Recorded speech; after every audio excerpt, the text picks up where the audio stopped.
Good evening, everyone.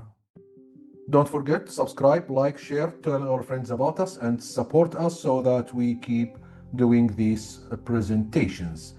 This is a case of 26-year-old female with headache, so MRI was recommended. Brain MRI, okay? Okay, this is brain MRI of a 26-year-old female presented with headache. This is the first one is T2 image, the second is T1, and the second axial, and the third one is flared coronal image. Okay. I'm scrolling to see any obvious abnormality. The cortices look normal. The subarachnoid space seems to be normal. T1, I can see high signal intensity at the midline, exactly at the pericallosal area in T1. Yes. Okay. Regarding T2, it is ISO, likely ISO to gray matter. In flare, it's also ISO. There is. It's also ISO? In flare. And what do you think in T2? Is it ISO or hyper or hypo? In T2 should be hyper, Victor, but... You're talking about this thing? Yeah, exactly. It is hyper. So yeah, it is hyper in T2. What about on flare?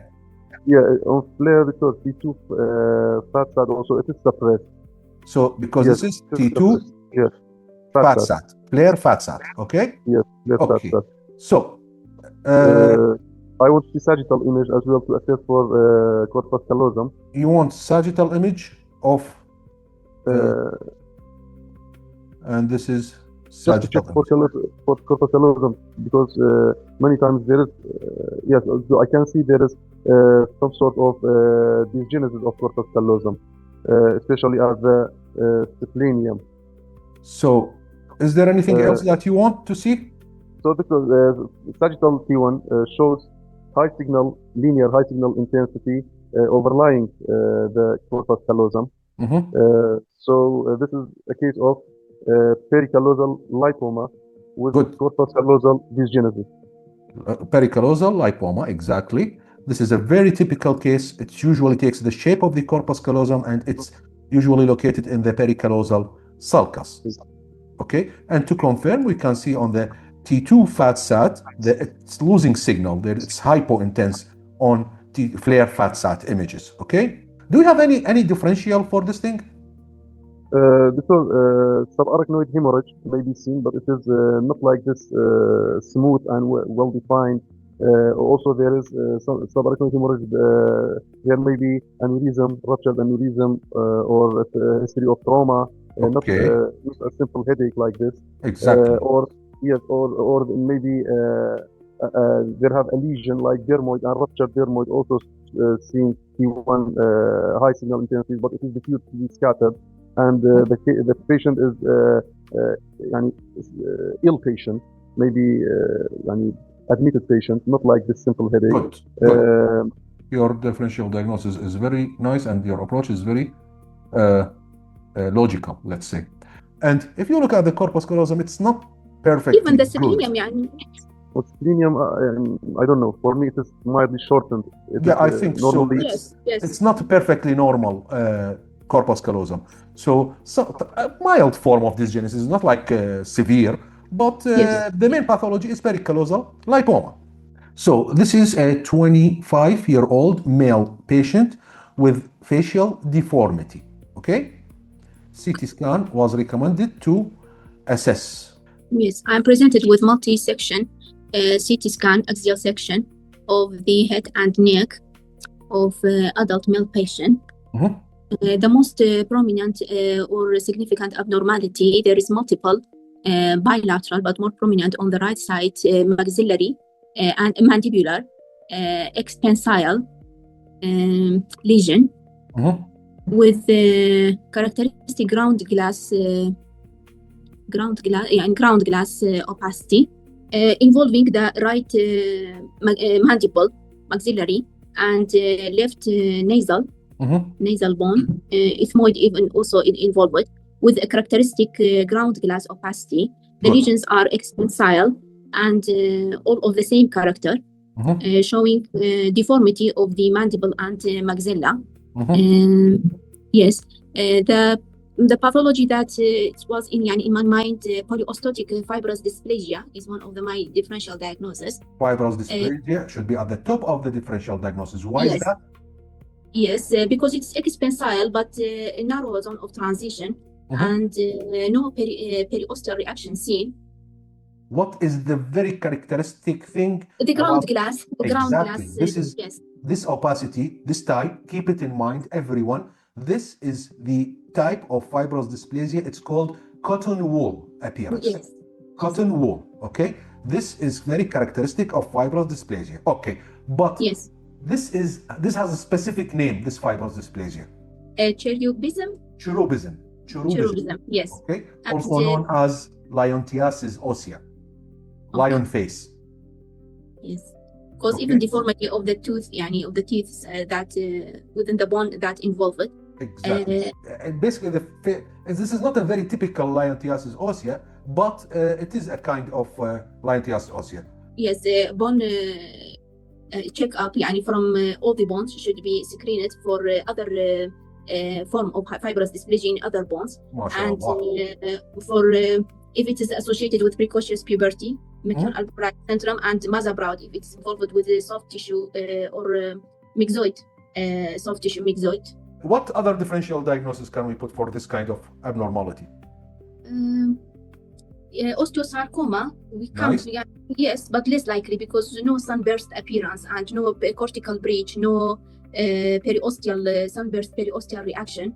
But we can put it in the differential diagnosis, especially in the maxilla. Yes, maxilla or yes, possible. Mandible, mandible also it's involved in this case. What about metastasis? Metastasis if the age is less than in the younger age. Neuroblastoma, neuroblastoma metastasis, we can put it, but also it gives the destructive lesion, appearance of the lesion. Nice. In this case, no, expansile, but it's not destroying things.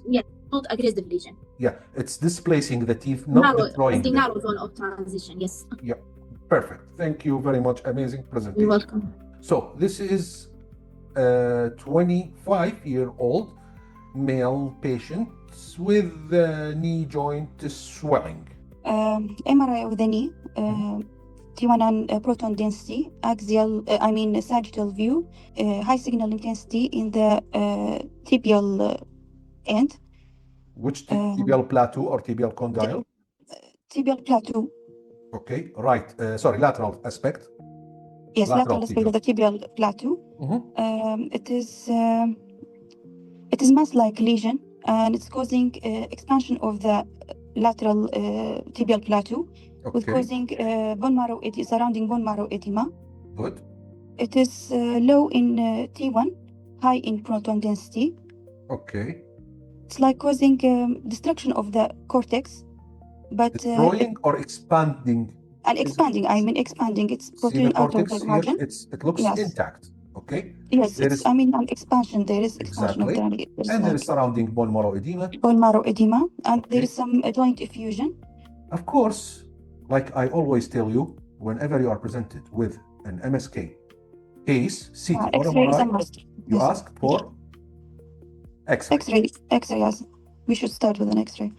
I'm giving you MRI so that you ask me for an X-ray.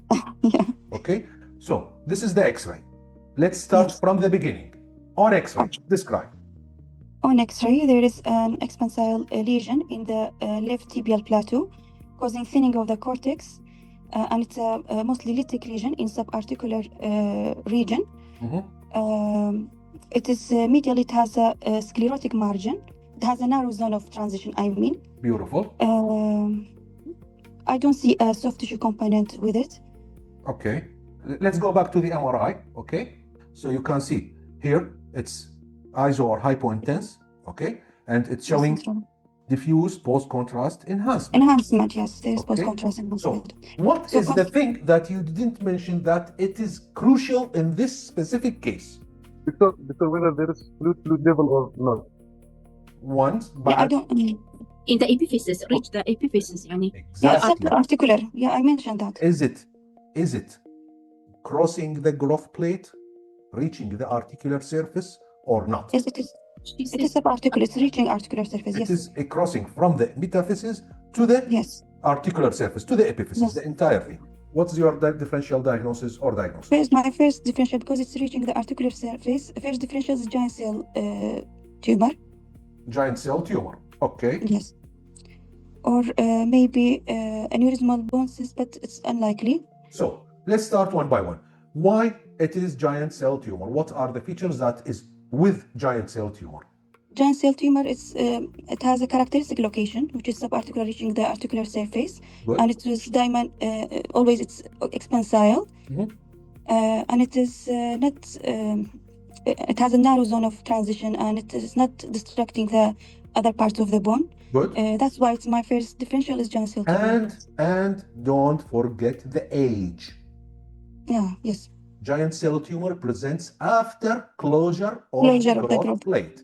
Exactly. And Yes. this patient is how old? I told you, But it's 25 years. Yes. Yeah. Yes. 25 It's years. okay from the X-ray. Yeah, it was adult. So this is in favor of giant cell tumor. Giant cell Now, tumor. what about ABC or aneurysmal bone cyst? Aneurysmal bone cyst has a cystic component, and mostly it has it shows a fluid level mostly. Fluid level. It's not a mass, but mostly it shows sometimes shows a fluid level. Good. What else?